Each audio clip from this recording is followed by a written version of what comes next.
mercy amazes me. Under your wings, your shadow covers me. Promise of love, yes, Lord. My heart is safely undone. Speak to me, Lord. Speak to me, Lord. Your servant is listening over the noise. I hear you whisper, my hope has come, and my heart is safely undone. I found my fortress. I found my fortress in you, and my soul is anchored with you. My resting place is in your name, forever safe. Ang sabi po sa Psalms chapter 91 verses 1 to 2. Whoever dwells in the shelter of the Most High will rest in the shadow of the Almighty. I will say to the Lord, He is my refuge and my fortress, my God in whom I trust. In these trying times, church, ang pwede na lang natin pagtaguan, pwede nating takbuhan ng ating Panginoon. And truly, He is our refuge. He is our fortress. And we will be forever safe in His arms, under His wings. And this is the truth, ang nakakakilig po na katotohanan, that we will be forever safe in the Lord. So let us continue to sing this.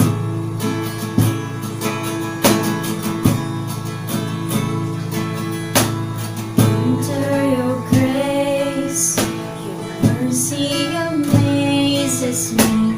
Under your wings, your shadow covers me.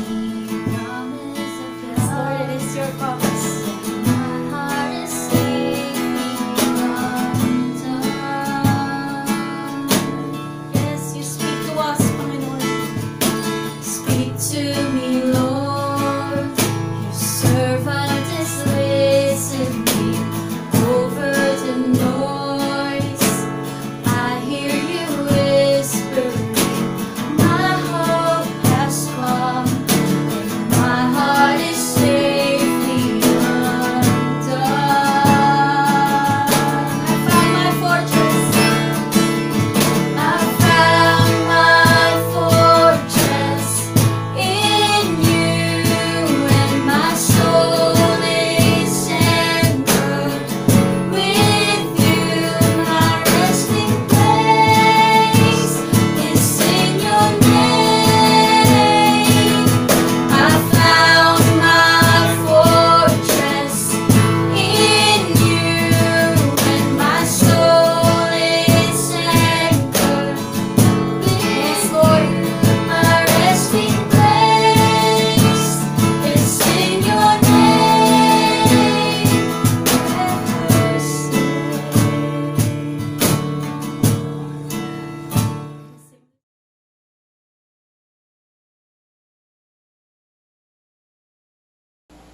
Magandang gabi po sa ating lahat at welcome ho uli sa ating Vesper Worship Service. Ito po yung gabi ng panalangin kung saan ay sabay-sabay po tayong mananalangin bilang katawan po ng ating Panginoon at bilang iglesia po ng High Praise, no?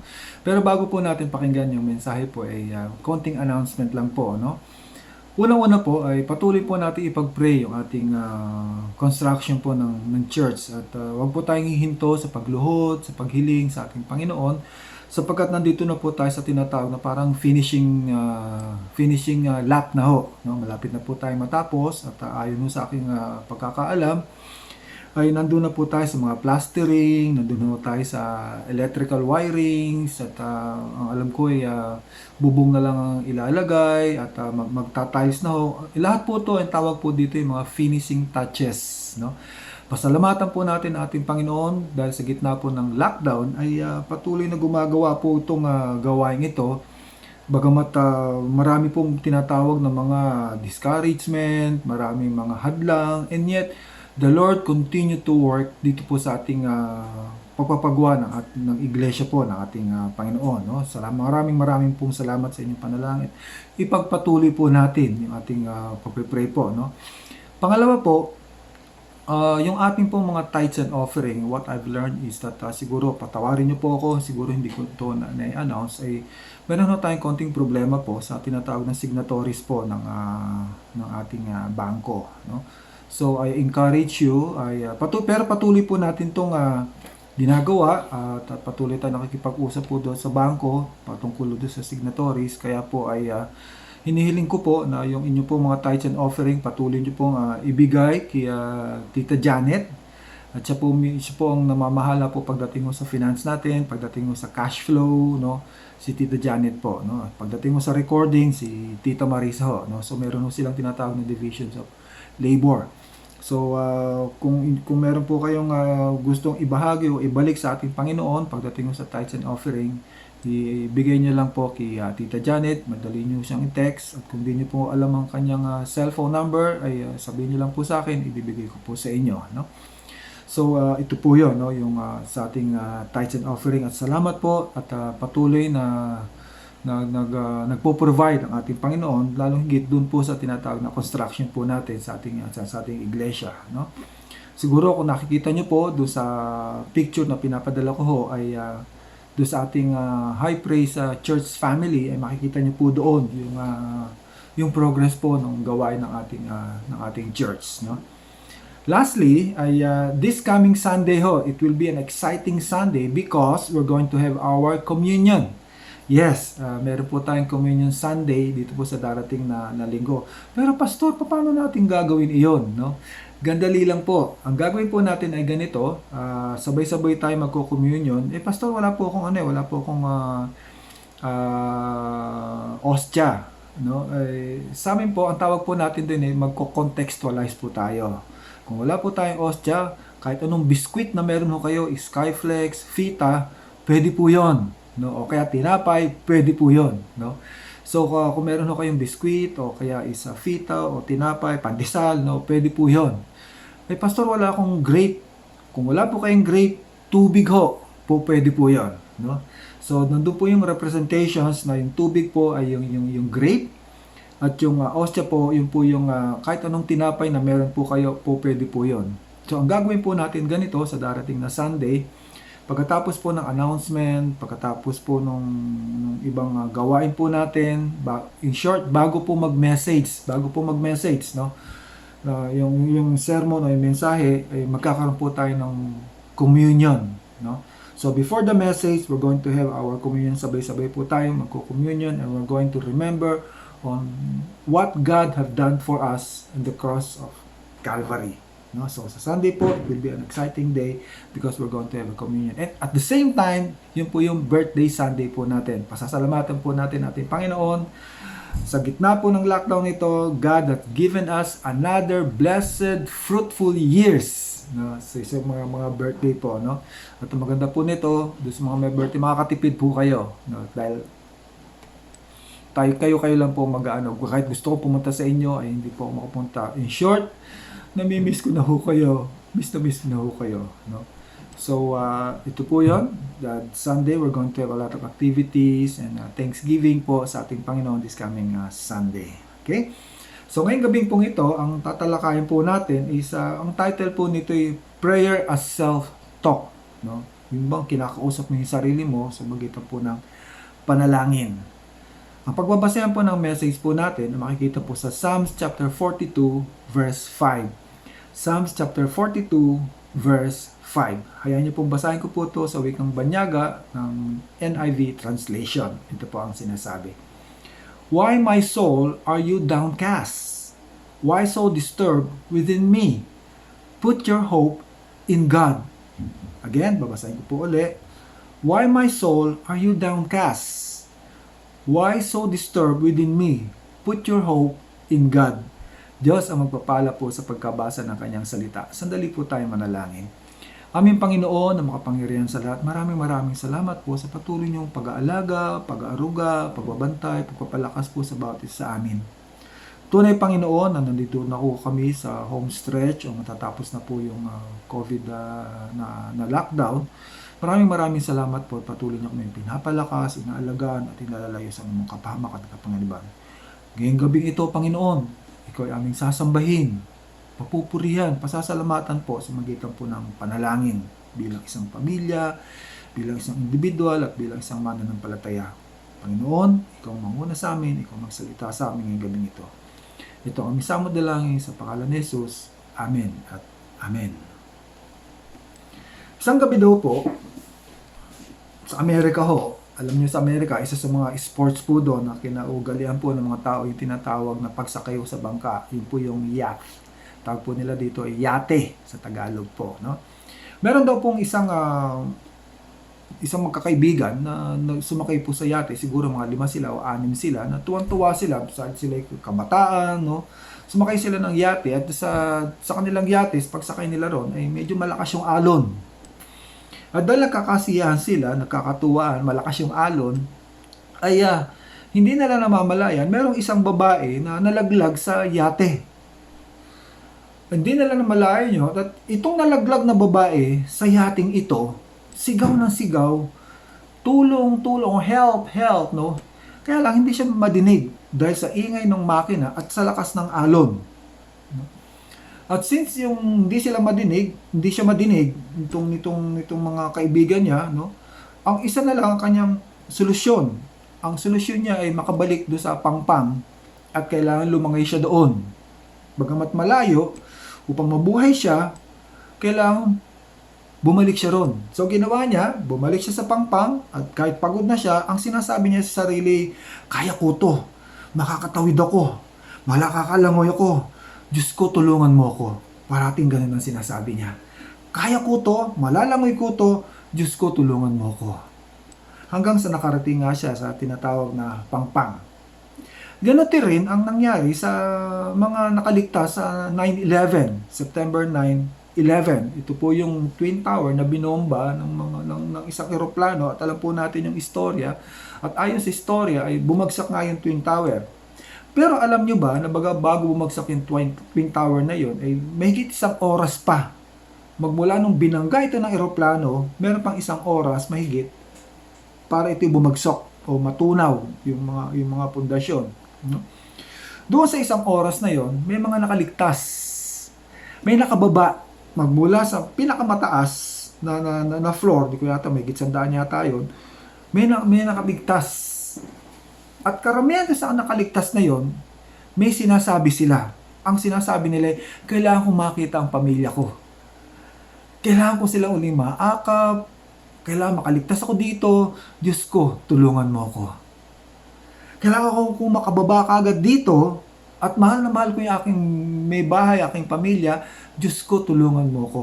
In short, kinakausap nila yung sarili nila, nananalangin sila at nadidinig nila yung kanilang panalangin at humihingi sila ng tulong sa ating Panginoon. Ito yung tinatawag na self-talk prayer. Sounds familiar? Nangyari na ba sa iyo ito, mga kapatid, mga kaibigan, yung kinakausap mo yung sarili mo at sinasabi mo, Lord, tulungan mo ko. Palagay ko nangyari na sa atin to. O nangyari na rin sa iyo to, na sinasabi mo, kaya ko itong problemang ito. Diyos ko, tulungan mo ko. O kaya sinasabi mo sa sarili mo, Panginoon ko, malalagpasan ko rin ito. Tulungan mo ako, Panginoon. Panginoon ko, mababayaran ko rin lahat yung aking mga utang, yung aking mga kakulangan. Panginoon ko, tulungan mo ako. Yung mga kinakausap mo yung sarili mo. O sa mga estudyante naman sinasabi nila, Lord, makakapasa ako dito sa subject kong ito. Tulungan mo ako at bigyan mo ko ng kalakasan, Panginoon.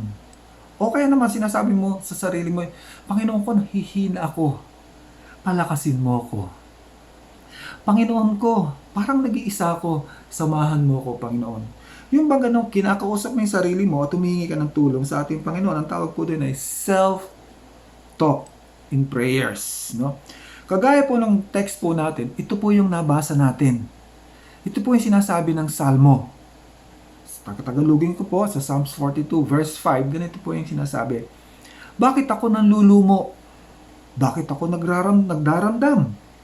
Sa Diyos ako may tiwala, siya ang aking aasahan. Kinakausap niya yung sarili niya at sinasabi niya, bakit ako nanlulumo? Bakit ako nanghihina? Bakit ako nakakaramdam? To give you a background of this text, kaya po nasabi ito ng manunulat o si Haring David, sabi niya, meron siyang bagay na gustong gawin, meron siyang bagay na gustong ipakita sa ating Panginoon na hindi niya magawa. Sapagkat nasa isang sitwasyon siya, nasa isang lugar siya, na hindi niya magawa yon. Kailangan pumunta siya roon sa lugar na yon upang magawa niya. Kaya lang wala siya doon sa lugar na yon. Kaya sinasabi niya, nanghihina ako, nanlulumo ako, bakit ganito nararamdaman ko? Kinakausap niya yung sarili niya at bigla yung sinasabi niya, sa Diyos ako na may tiwala, siya ang aking aasahan. Yun po yung tinatawag na self-talk prayer. Perhaps you've done this one. Perhaps you've prayed this prayer before. Perhaps you have uttered this word before because of the difficulties that you are having in your life. Perhaps ito sa trabaho mo, sa eskwela, na Panginoon ko, nanghihina ako, kailangan ko ng tulong mo. Panginoon ko, ako'y nanlalata. Panginoon ko, ako'y natatabunan ng problema. You're talking to yourself and at the same time, you're asking help to our God.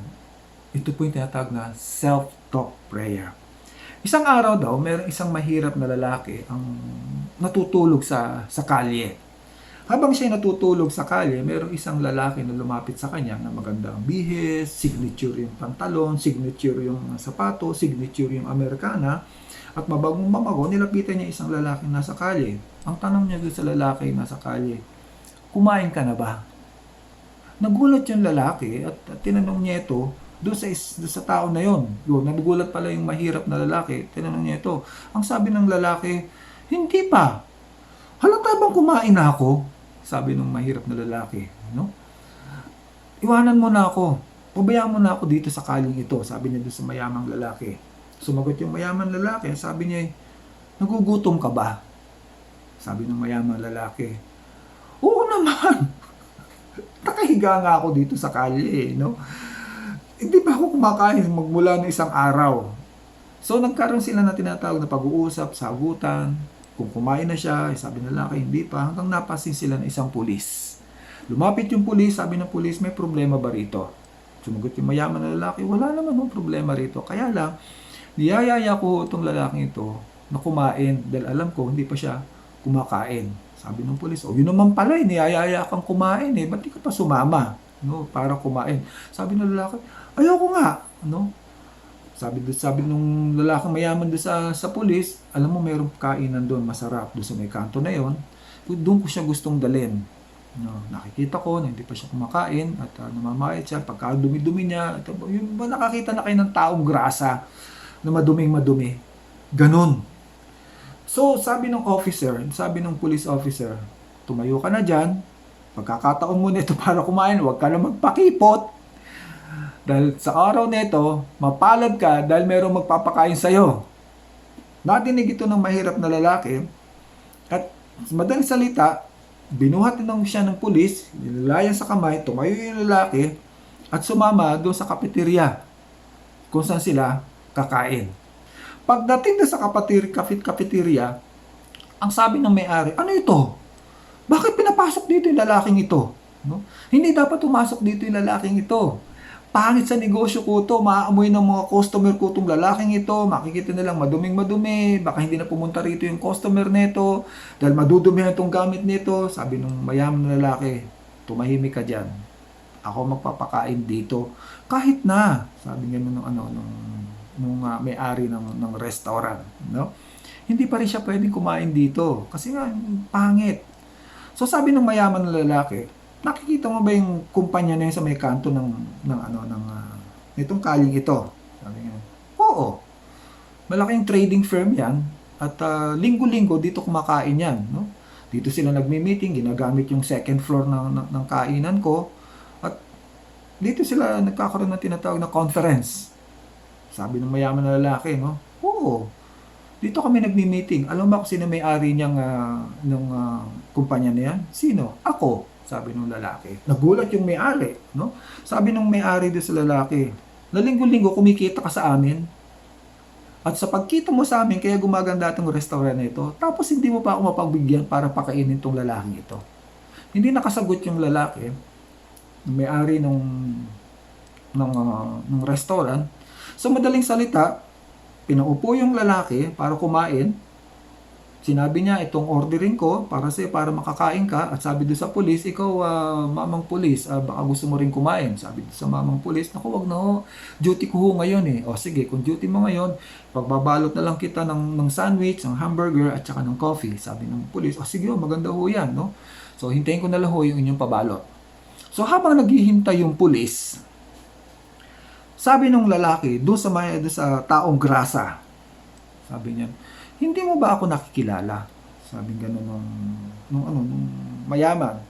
Sabi ng taong grasa, is that, parang nga kitang namumukan. Sabi gano'n, no? Sino ka ba? Sabi gano'n. Nagkwento ngayon yung mayaman.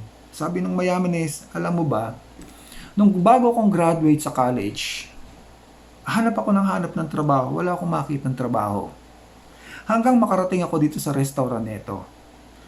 Pagdating ko rito sa restaurant nito, natatandaan kita. Sabi doon sa taong grasa. Oo nga, nagtrabaho nga ako dito. Sabi niya, yes. Nung umaga na yon, ikaw yung nakita ko at sabi ko sa'yo, bigyan mo ako ng trabaho para makakain man lang.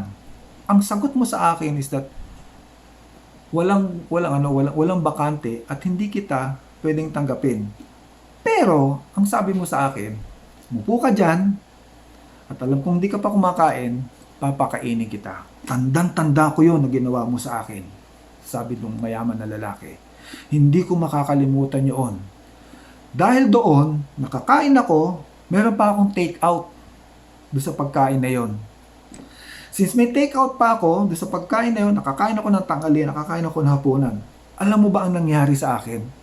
Pagkatapos doon na binigyan mo ako ng take out na pagkain, nung hapon na yon, tinawagan ako ng kumpanya na yan na nasa kanto. Sumagot yung taong grasa. So, diyan ka ngayon nagtatrabaho. Manager ka na ba dyan? Hindi, sabi niya. Nung nagtrabaho ako dyan sa kumpanya na yan, nagtrabaho ko ng maayos, pinag-igi ko yung pagtatrabaho ko, to cut the long story short, nabili ko yung kumpanya, ako na ngayon ang may-ari dyan, sa kumpanya na yan. Malaking pasalamat ko sa'yo, kundi dahil sa'yo, marahil ay gutom na ako, marahil ay iba na nangyari sa akin. Ito na siguro yung nangyari sa akin. No? So dumating yung pagkain ng pulis, sabi ng pulis, ay kukunin ko na itong pinabalot ng pagkain, pero ang ganda ho ng istorya nyo.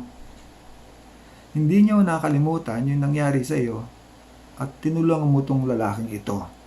No? At sa pagtulong mo doon sa lalaking ito na ngayon malaki na yung binalik mo yung tulong neto. So yung pulis nagpasalamat at yung taong grasa nagpasalamat din sa lalaking mayaman. Ang sagot ng lalaki ito, huwag niyo akong pasalamatan, sabi ng lalaking mayaman. To God goes the glory. He led me to you. Ang Panginoon ang naggabay sa akin upang makita kita. Malaman ko kung nasaan ka. Ito ay isang istorya lamang na nangyari po na merong naggabay dun sa lalaki upang makita niya itong lalaki ito upang mabalik. Tayo po bilang mananampalataya, kapag tinugon tayo ng ating Panginoon sa ating mga panalangin, kung di man tao, kung di man sitwasyon, isa itong pangyayari na ginagabay ng ating Panginoon kapag tayo humihingi ng tulong sa Kanya. Panginoon, nahihirapan na ako. Panginoon, malaki itong gastusin ko. Panginoon, kailangan ko malagpas ang kuto. Alam kong tutulungan mo ako. Ito po yung self-talk na ginagawa niyo po sa pang-araw-araw. May it be a one-sentence prayer, a few words, but God knows what you're praying for. Sinasabi mo, malalagpasan ko rin itong problema ito. Mababayaran ko rin itong utang na ito. Makakapasa rin ako dito sa subject na ito. But alam ko, Panginoon, tutulungan mo ako. Ginagabayan po ng ating Panginoon ang bawat sitwasyon, ang bawat pangyayari upang tugunin yung panalangin mo na alam mong kinakausap mo yung sarili mo at humihingi ka ng tulong sa ating Panginoon. Sa Philippians chapter 4 verse 19, ganito po ang sinasabi. And my God will meet all your needs according to the richness of His glory in Christ Jesus. Ang ganda po nito. Ang sabi doon, and my God will meet all your needs according to the riches of His glory. To the riches, according to His riches of His glory. Not according to our richness. Not according to your richness. But according to the richness of our God. In whatever we ask for, God will meet all our needs. Need mong pumasa? Need mong mag-expand ng business?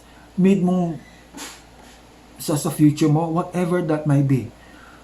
Perhaps you're having this self-talk sa iyong children. Lord, nahihirapan akong sa gastusin para sa aking pamilya. Pero alam ko, Panginoon, tutulungan mo ako. Panginoon, hindi ko alam ang gagawin ko. Nanghihina ako, pero alam ko, Panginoon, tutulungan mo ako. Nalalata ako, nanlulumo ako sa pangyayari ngayon, pero alam ko, Panginoon, tutulungan mo ako. This is what you call self-talk. That the Lord will continue to answer our prayers. And in fact, God is telling this one to each one of us. I am here, I will never leave you, nor forsake you. Ito po yung ating Panginoon. Alam na alam niya, kapag iko'y merong hinanakit, pag mayroon kang problema, kapag mayroon kang kabigatan, kapag mayroon kang sitwasyon, alam niya ito at alam niyang humihingi tayo ng tulong sa Kanya. Magtatapos po ako sa isang istorya. Alam niyo po yung Micronesia. Micronesia is a country between Philippines and Hawaii. Ito po yung maraming isla. Ang tawag po dito ay Micronesia. Hindi po siya United States, pero parte po siya, nagpapalakad po dito ay ang Amerika. Minsan daw po, one of the islands, actually, maraming islands po dito. Isa sa mga island doon, meron hong pinadalang missionary, American missionary po doon sa lugar na yon. So, bilang American missionary, kasama niya yung kanyang family, at since kasama niya yung kanyang family, nakisama siya doon sa mga tao doon sa Micronesia, pinag-aralan niya yung culture, pinag-aralan niya yung language, pinag-aralan niya pati yung pagkain. So, kung ano yung kinakain ng mga taga-Micronesia, yun din ang kinakain niya. Kung ano yung pananamit ng taga-Micronesia, yun din ang pananamit niya. Kung ano yung pananalita nila, pinag-aralan niya, yun din ang kanyang ginagawa para makasama niya yung mga taga-Micronesia. Isang araw, merong bumisita sa kanya na taga-Micronesia. Taga-tribu doon, bumisita sa kanya ng umaga. Pagkatapos sila ng tanghalian, nadinig siyang kumakatok sa pinto. Tao po, hindi naman tao po. Yung nga, kumakatok doon. At sabi doon andyan buhubas yung missionary. So, ako yung missionary. Madaling salita, pinatuloy niya, pinapasok niya. Nung pinapasok niya, nagkwentuhan sila. Umaga yon, no? So, hindi na mamalaya nung Amerikano at nung taga-Micronesia na doon na nanghalian yung kanyang bisita. So, sabi ng missionary, sa kanyang sarili, sabi ng missionary sa kanyang sarili, anong oras kaya aalis ito? Anong oras kaya siya uuwi? Sabi ng misis nung missionary, palisin mo na, wag, nakakahiya naman hindi naman tayo taga rito. Sabi nga nun, tapos papaalisin mo. Inaantok na ako To cut the long story short, inabot siya ng gabi. Yung bisita na yun, na mag-asawa din, doon sa tahanan ng missionary. Nung magagabi na, may kumatok uli doon sa bahay ng missionary. Ito naman, hindi para bumusita, kundi mag-counseling dahil may problema siguro itong dumating na taong ito. Sabi niya doon sa bisita, sandali lang at pupuntahan ko lang kung sino yung kumakatok. Pinuntahan ng missionary at sabi ng missionary ay anong kailangan mo? Sabi ng taga-Micronesia na yun, may problema ho kasi ako. Kailangan ko ng counseling. Ay, gusto kitang makausap, kaya lang, may bisita pa ako nandito sa loob. Dahil nagtanong kagad yung taga Micronesia na humingi ng counseling, kailan pa ho ba sila dito? Sabi nga gano'n. Sabi ng missionary, kaninang maga pa nga eh. Di pa nga umuwi hanggang ngayon eh. No? Ay, ganun ba?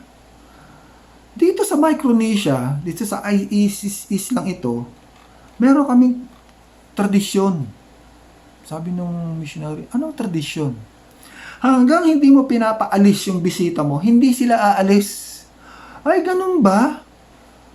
Di ba, rude yun? Di ba, parang pangit yun na paalisin ko lang? Hindi. Sabi niya, kultura namin, na ang word na dapat gamitin mo, umalis ka na.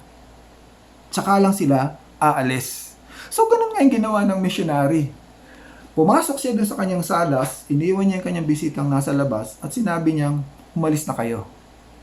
Pagkasabi niyang, umalis na kayo, sabi ng mag-asawang bumisis sa kanya, magmula umaga, ay salamat.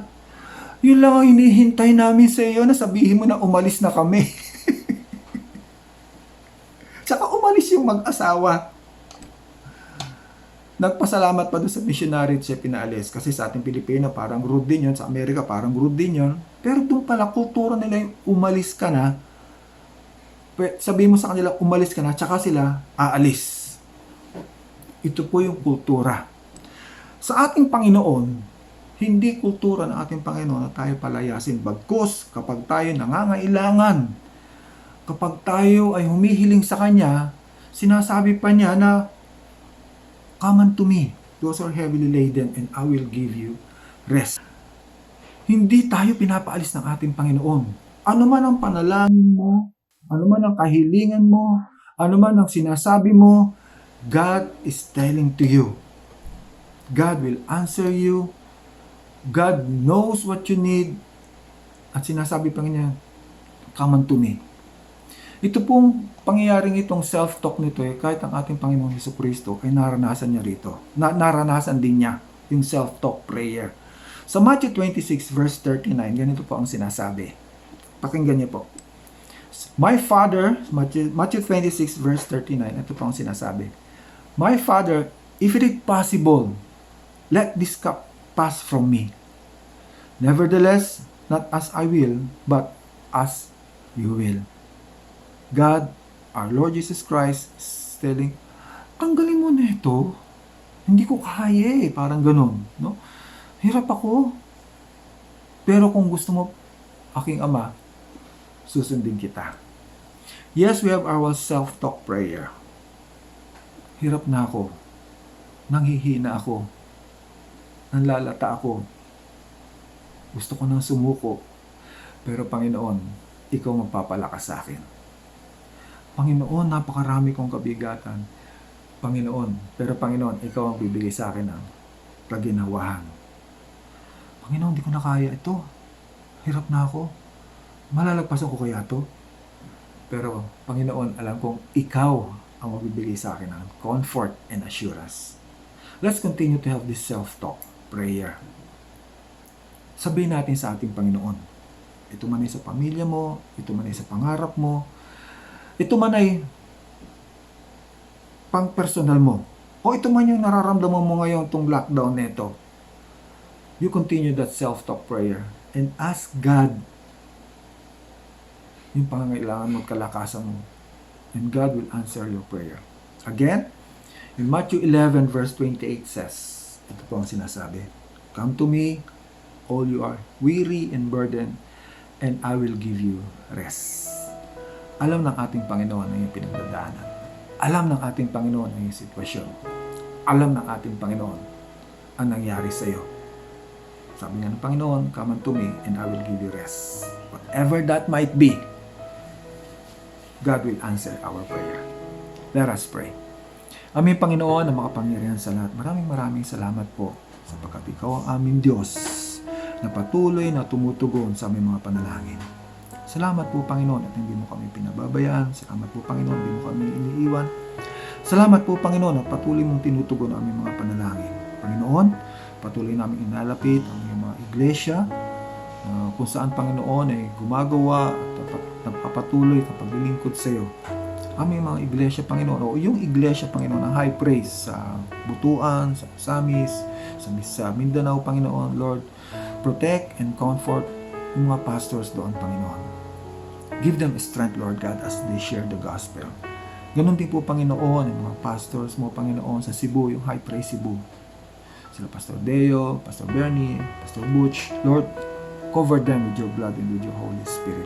Protect them, O God. Provide for them. And we believe, Lord God, you have a great plan for them. Ganon din po, Panginoon, your pastor sa Santa Maria, si Pastor Semi. Lord, salamat po sa kanyang passion, sa kanyang init, Panginoon, ng paglilingkod sa iyo. Lord, bless her, O God.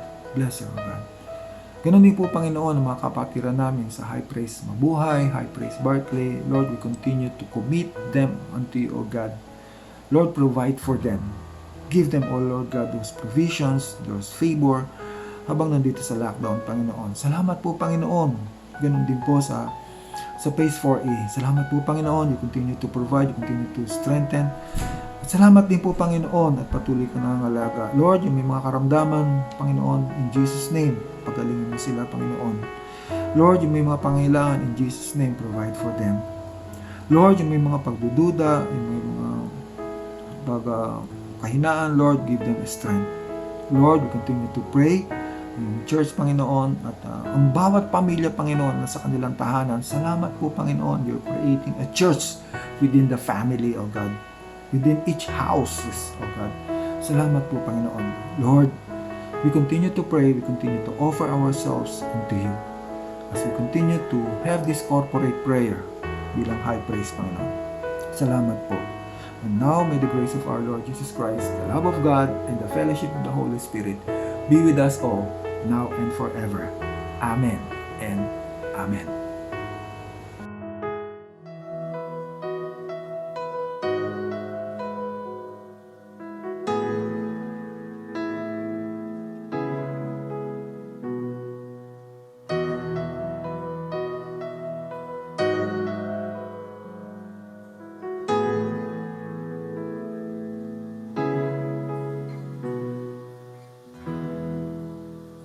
Panginoon, ang nais ko, kagandahan mo ay pagmasdan, ang pag-ibig mo sa kitugon, kailan may di pababayaan sa iyo lamang.